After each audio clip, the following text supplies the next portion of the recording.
أيها الإخوة الأحباب، هذا التعلق بهذه المجالس كما ذكر أخي الحبيب الشيخ محمد توسكا ليس غريبا ولا عجيبا، فقد تعلقت قلوب الصالحين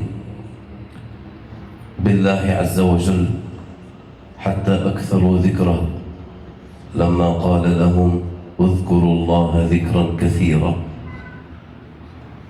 وهي الدعوة التي أمر الله سبحانه وتعالى بها كل مؤمن: يا أيها الذين آمنوا اذكروا الله ذكرا كثيرا.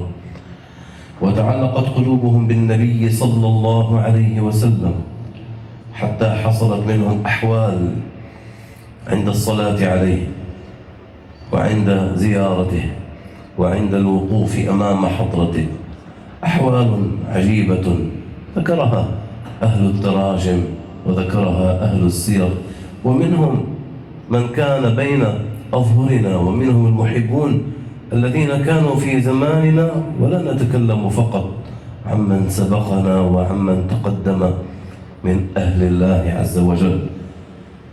ومنهم الشيخ حسين عصيران رحمه الله تعالى، وهذه ذكرى وفاته الحولية، توفاه الله عز وجل في سنة 2005.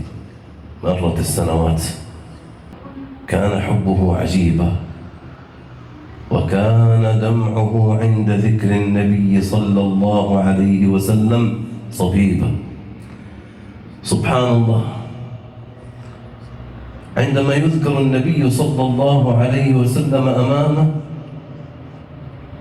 أو إذا قرأنا حديث النبي صلى الله عليه وسلم بين يديه، تراه يتغير حاله، تأخذه رعشة في بدنه ويسيل الدمع على خده حبا شوقا. أحوالهم هكذا، وهذا ليس بعجيب وليس بغريب، هكذا هي أحوال الصالحين.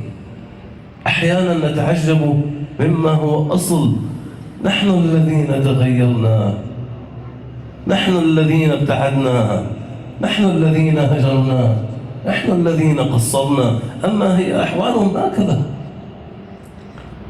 نسأل الله عز وجل أن يحيي قلوبنا حتى نستشعر ما كانوا يستشعرون، حتى نتلذذ بذكر الله تعالى، حتى نتلذذ بالصلاة على حبيبنا محمد صلى الله عليه وسلم، حتى نستشعر عظمة كتاب ربنا إذا ما قرأنا.